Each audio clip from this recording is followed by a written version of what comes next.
Salut les gars! Aujourd'hui, on va parler d'un sujet que je trouve hyper important puis qu'on a peu le temps d'aborder dans les rencontres de groupe. On va parler de votre ego. Pourquoi l'ego? Parce que ça concerne tout le monde. Ça concerne toi, puis moi aussi. C'est quoi ça l'ego? C'est la conscience qu'on a de nous-mêmes. C'est dans le fond notre moi. Fait que si je considère que mon ego est inférieur ou supérieur, bien dans tous les cas, ça a des impacts dans toutes les sphères de notre vie. Puis savais-tu que la personne la plus difficile à connaître et à comprendre, c'est soi-même? Puis pourquoi je vous parle d'ego aujourd'hui? Parce que l'ego, c'est l'ennemi numéro 1 de vos relations professionnelles, de vos relations familiales, de vos relations, surtout amoureuses. Le jour où j'ai compris comment l'ego agissait dans ma vie, ça a changé mes relations. Fait que j'avais envie de vous le partager. Ça fait pas 1000 ans que je suis au courant de comment ça agit dans ma vie, j'étais à peu près dans la mi-trentaine. Je vous explique l'exemple. Mon ex, à l'époque, arrive à la maison d'une semaine de voyage. Il est sur son cellulaire. Moi, ma façon de réagir, ça a été de dire « Tu lâches-tu ton Christ de cellulaire? » Puis moi, j'ai envie de vous poser la question, est-ce que vous pensez qu'il a lâché son cellulaire? Ben non. J'ai demandé ça par ego, avec mon ego. Il m'a répondu comment? Avec son ego. Soirée gâchée, on n'a pas passé la soirée ensemble. Dans le fond, il faut se poser la question. Est-ce que tu parles et tu agis avec ton ego ou tu parles avec ton cœur? Puis j'ai envie de vous dire, des fois, là, les gars, dans les groupes, je dis, tu sais, pour essayer de te donner une image, est-ce que tu parles avec ton cœur ou tu parles avec ton chest? Fait que quand je te dis tu parles avec ton chest, parce que c'est ton ego qui prend la parole à ta place. L'ego ne partira pas, c'est inutile de se battre. En plus, l'ego pense qu'il est là pour t'aider, pour te défendre et te sauver.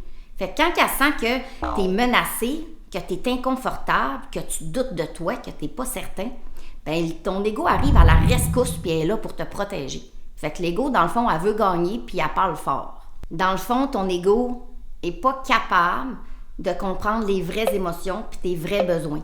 Tu sais, là, les vraies émotions qu'on voit dans l'iceberg, là, quand on creuse puis qu'on creuse, là, il y a la colère, mais il y a toute une panoplie d'émotions qu'on ressent puis que souvent on ne veut pas ressentir. Puis l'ego non plus ne veut pas ressentir ces émotions-là. Par exemple, quand une blessure refait surface, on entend souvent « moi j'ai déjà vécu une infidélité ». Mais qu'est-ce que ça fait ça? C'est que cette blessure-là va refaire surface peut-être dans ta nouvelle relation. Dans ta nouvelle relation, la personne n'a pas rapport là-dedans. Elle ne doit pas porter ça sur ses épaules. Mais toi, ce que ça fait, c'est que ça va te faire vivre une insécurité.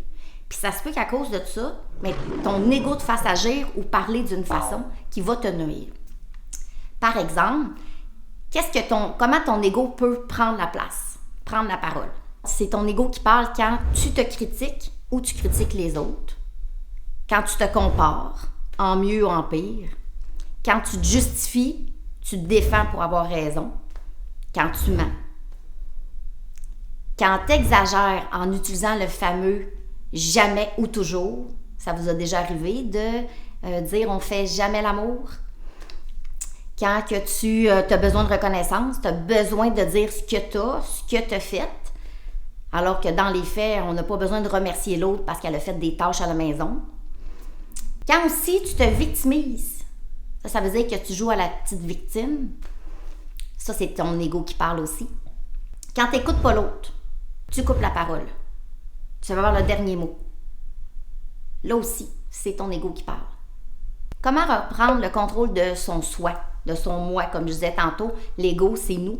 C'est ce qu'on est, la représentation qu'on a de soi. Donc, comment reprendre le contrôle de notre soi en mettant de côté l'ego? Première des choses, c'est de reconnaître quand notre ego parle, quand notre ego agit, c'est d'en prendre conscience. Parce que là, jusqu'à maintenant, ça se peut que ton ego agissait de façon inconsciente. Ça veut dire que tu t'en rendais pas compte. Maintenant qu'on met des mots, le premier pas, c'est de reconnaître quand il est activé. Parce qu'il y a quelqu'un qui t'a dérangé, puis que là, tu sais, quand je parlais du chest qui veut parler, là, ton ego est activé, donc c'est de le reconnaître. Puis la chose la plus difficile, les gars, c'est de parler avec son cœur. Parce que si c'est pas le cœur qui parle, c'est l'ego. Fait que ça veut dire qu'il faut accepter d'être à cœur ouvert puis d'être vulnérable.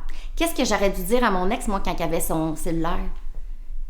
Si je n'avais pas parlé avec mon ego, je lui aurais dit « Moi, ton voyage m'a rendu insécure, j'aimerais ça qu'on passe du temps ensemble. J'ai même pas besoin de parler du cellulaire. » Je le sais que si j'avais parlé avec mon cœur, à ce moment-là, mon ex se serait levé les yeux, il m'aurait regardé, il serait venu me prendre dans ses bras, puis probablement qu'on aurait passé une belle soirée ensemble.